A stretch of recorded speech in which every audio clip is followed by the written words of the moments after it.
Hello everyone, Bill Apter here at Legends of the Ring in Monroe, New Jersey.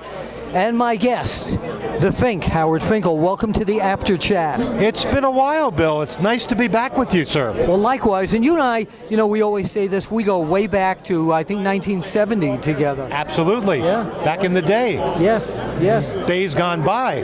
Why do they call it back in the day? I always wondered that. Well, I don't know. Google. Yeah, Google it. And Google find everything. out. It used to be when we were growing up, get the encyclopedia. Now it's Google it. Google it. So I want to talk to you about a preview and analysis of Money in the Bank, which is going to be an incredible pay-per-view on the WWE Network. Absolutely. How much does it cost to get that? I believe it's $9.99. That's right, $9.99. So you can watch it on there, and that's the place to be, isn't it? Without a doubt. There's something for everyone on the WWE Network. I still have, I haven't even scratched the surface in all the things I want to relive. I see you on some of the old Madison Square Garden shows as the ring announcer there. That is amazing for me because a lot of the stuff I don't remember, and a lot of the stuff I still don't remember. Wow. So for me, it's a wonderful trip down memory lane. Well, it's funny also because fans have been in touch with me that because I was around the territory so much that recently they just uploaded Super Clash 3 where I presented Jerry the King Lawler with an award and several other people, and people are saying, oh my God, we knew Apter when he had no comb over. Oh, well, you look marvelous right now, but may I say one thing before we go to our predictions? Yes. The WWE Network is just an amazing deal. And for our young fans, I always stress that you should take a look back into the time tunnel and relive some of the great moments that we had back in those days. It's amazing how you can learn so much so fast with the WWE Network. Oh, absolutely. It's an education. When Ric Flair says, now we're going to school, that's where you should go to school. Without a doubt. All right, so let's get to Money in the Bank. I've got some of the matches here written down, and very interesting. The World Heavyweight Champion, Roman Reigns, taking on the man who has just returned from a serious injury, and sooner than we expected, Seth Rollins. For me, I think Roman Reigns is going to be put to the supreme test. Roman Reigns has a mixed reaction. Some people like him, some people dislike him, and he says he's the guy. And so it's up to Seth Rollins to dethrone this guy. And I, quite frankly, believe that Seth Rollins is going to get back what was never taken away from him. He's going to win the WWE World Heavyweight Championship from Roman Reigns, and that is my prediction. In terms of talent, do you feel they're on an equal playing level? Without a doubt. I mean, they were partners in the Shield for all that time, and so I'm sure they know each other in and out. It's going to be, quite frankly, in my opinion, Bill, a matter of who's 3 seconds better. Okay, and I'm tending to go with your prediction on this one because I think right now Roman Reigns hasn't become complacent by any means, but I think Seth Rollins has something to prove, and he's got that little bit extra of the eye of the tiger in him at this point. Without a doubt, and quoting a certain song, I think Seth Rollins is hungry as the wolf. Okay, good quote. Now, a grudge match, and this has taken on a life of its own. John Cena has recently come back, and you can see him on WWE, of course. It appeared several weeks ago that AJ Styles was going to befriend him, show his outright respect, and then he and the club came out and viciously attacked John Cena. So this is a hell of a grudge match. I would say that's an understatement, Bill. Did that shock you, by the way, that turn? It did. It really did, because I thought that AJ and the Carl Anderson and Luke Gallows had their parting of the ways. I did too. Trying to remain friends was very difficult with AJ Styles, getting the situation in hand.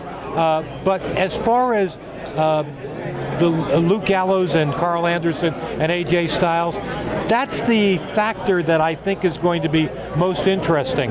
I think that Gallows and Anderson might have something to say about this. And if you can read my tea leaves, per se, I think that Anderson and Gallows might have an interest, more than a passing interest, in this match.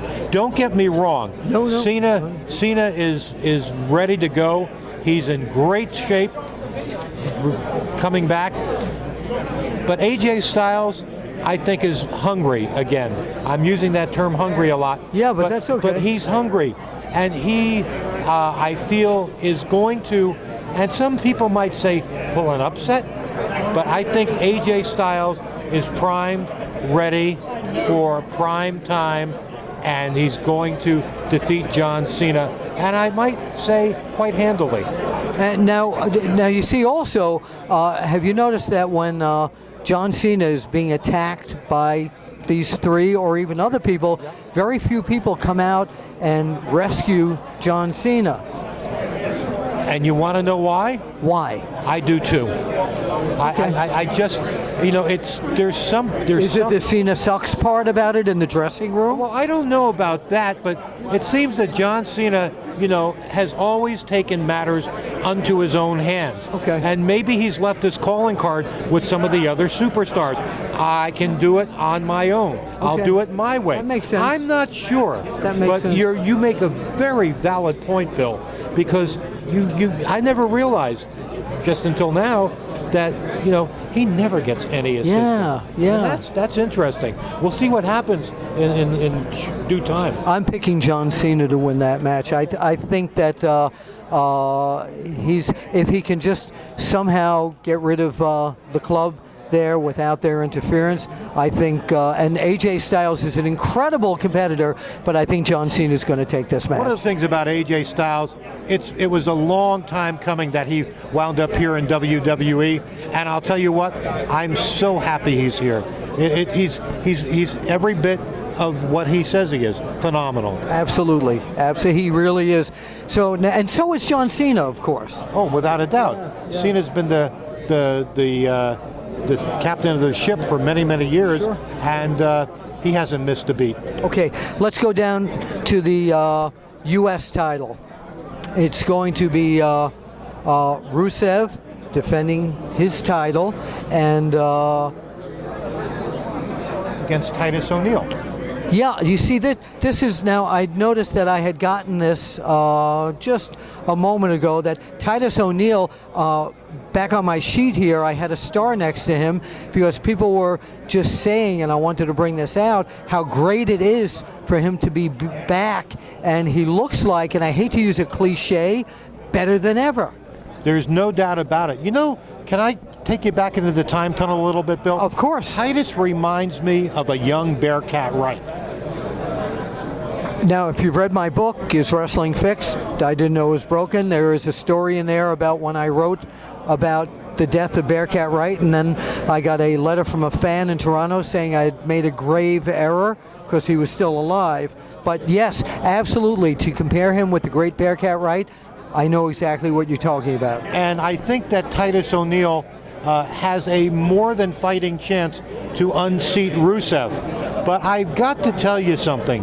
Rusev he means business. I believe that Rusev is underrated to a point where people just don't see him going too far. But my thinking is this. Rusev I got to tell you something. The U.S. title fits Rusev pretty good. It does. And it does. And he's so brash in his bravado because he's the U.S. champion. He basically does the reverse factor and sticks it to us, shall we say. But bottom line is this: after all is said and done, Rusev is going to retain the title, and I don't think it's going to be an easy match for Rusev, because this is a golden opportunity for Titus O'Neil. Okay. And I'll tell you one thing, and I'll leave it as such. Titus might surprise a lot of people in this match, but he's going to fall short of the mark. See, now I believe Titus is going to win.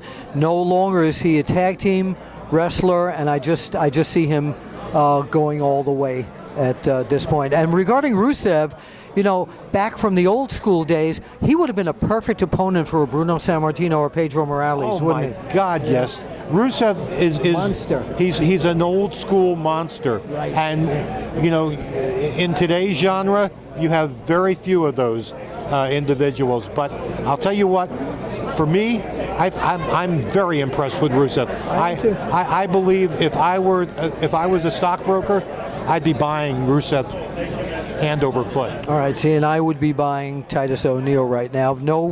Nothing wrong about Rusev, but I think Titus is going to be that much better. I don't think Rusev is expecting the flurry of what's going to come out of the body of Titus O'Neil. Yeah. All right, so the tag team titles now. The New Day, who probably one of the most popular tag teams or groups that I've ever seen in sports entertainment. Doesn't matter where in the world, putting their titles up against Enzo and Big Cass, I mean, really, who are very popular, against the Vaudevillains, against the Club. Is the New Day going to be able to pull out everything and retain this title? It's going to be the epic battle for New Day to retain those titles. You know, in this fatal four-way, it's going to. I believe the champions can lose the doesn't matter who's pinned, pinfall, yeah, and they're out. Yeah. So that's got to be added incentive for the remaining three teams. Per se, Who do you pick, Howard? This is who I pick. I'm going to go with Enzo and Big Cass. Really? They're Okay. riding the crest of a wave of momentum right now. They're extremely popular, and I'm going to tell you something, Bill. The fans do matter. The fans, if they get behind them, Sure. they could be the third member of the team. Okay. For some reason, unbeknownst to me, I just think that Enzo and Big Cass are going to reap the benefits and become, if I may, the new WWE World Tag Team Champion. And I say the new WWE World Tag Team Champions are going to be the Club. I think these guys are reminiscent of the old Anderson brothers, and they're vicious enough to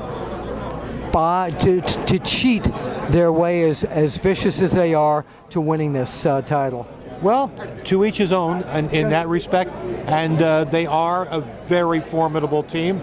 And I don't want to even sell the Vaudevillains, George. They've proven their worth thus far here in WWE. By the way, one of the great entrances of all time. It is amazing, and I love the entrance. I tweet during Raw on Monday nights, and I put to my followers and whoever was viewing my tweets that the Vaudevillains have one of the most unique entrances that I've ever seen. And I want to urge all you younger people to go to Google and Google vaudeville, and you'll see where that all came from. All right, let's go now to the one everybody's talking about, of course, I mean the whole card, and we don't know if at this point when we're taping this who Charlotte, the women's champion, may be facing at this point. So let's go to the Money in the Bank Ladder match. Yeah. Sure. Now this is going to be incredible. The field, of course, being Kevin Owens, Cesaro, Chris Jericho, Sami Zayn, Dean Ambrose, and Alberto Del Rio. And I'm going to come out right now and say that I think Cesaro is going to win this match. And I might agree with you, but I think that Cesaro might finish second. The guy that I'm going to pick to win this Money in the Bank ladder match?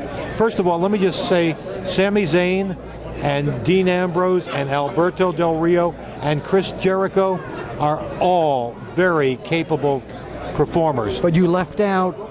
I left out Kevin Owens. Yes. And for good reason, because Kevin Owens has been chasing the elusive Intercontinental title. He's been looking for it. He's been trying to gain back what was rightfully his at one point. He's deceiving. Kevin Owens is a very deceiving performer. You know, because you look at him and you can't read him. You can't read him at all.